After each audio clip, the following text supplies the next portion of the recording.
C'est une histoire d'engouement, d'amour et de play-off avec ce club qui transpire la passion.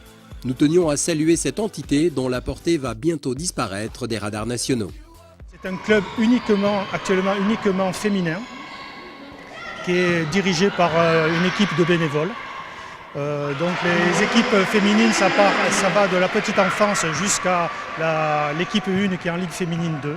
Les ambitions, c'est de pérenniser le club au niveau de l'équipe 1 en Ligue féminine 2 et ensuite essayer avec l'équipe 2, notre but ça serait de la faire monter en National 3 et ensuite l'équipe Cadet France aussi pour pouvoir alimenter ces deux équipes.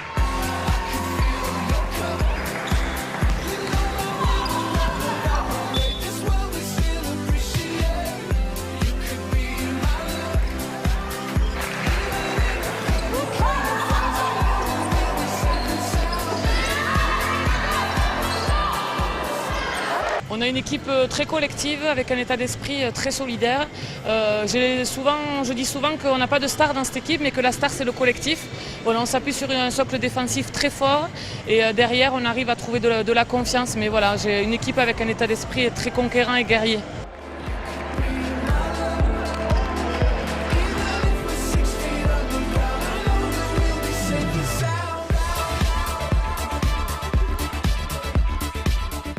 On a mis du temps à rentrer dans le match. Je vous avais dit, elles ont joué samedi dernier, nous on n'a pas joué, mais c'était normal. C'est normal. Par contre, maintenant il faut rester lucide.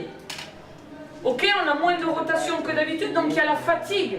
Ah ben justement, quand on est fatigué, il faut rester encore plus lucide, même si c'est dur. Et c'est là qu'il faut jouer avec la tête. Et ensemble. C'est un club plutôt familial où on se connaît tous, on s'entend bien. Voilà, après on essaye d'allier le sport de haut niveau avec la Ligue 2 et puis la formation des jeunes et le sport de loisirs avec les autres équipes de jeunes.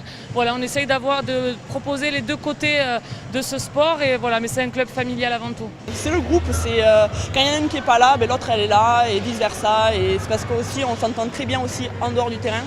Donc c'est ça qui fait la force du groupe, quoi. Et ça se ressent sur le terrain.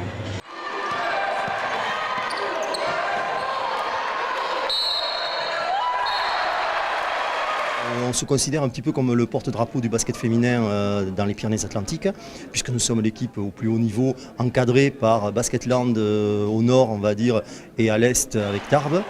Donc oui, on est fiers d'avoir une équipe féminine à ce niveau-là. Ce qui me plaît, c'est parce que ça fait 5 ans qu'elles sont en haut de l'affiche, quoi. Donc ça fait 5 ans que l'équipe est renouvelée, qu'Aurélie arrive à tirer un maximum. Et aujourd'hui, quand on voit le nombre de blessés qu'il y a eu, c'est bien parce qu'elles ont été solidaires, parce qu'aujourd'hui c'était pas facile, parce qu'il manquait Aoua et la meneuse. Donc là, elles ont été vraiment solidaires, quoi. Ça se passe bien, dans la bonne franquette, comme on dit. Des fois, il faut gérer un peu au jour le jour, mais bon, c'est comme ça qu'on n'a pas les moyens financiers pour avoir un staff hyper étendu. Donc, chacun met la main à la pâte, l'entraîneur, le président, les bénévoles, moi-même, tout le monde, quoi.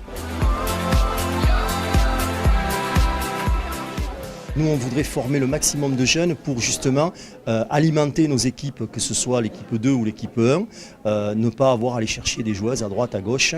On voudrait avoir des filles du cru, comme on a notre capitaine Emilienne Vidal, par exemple, qui a été formée ici.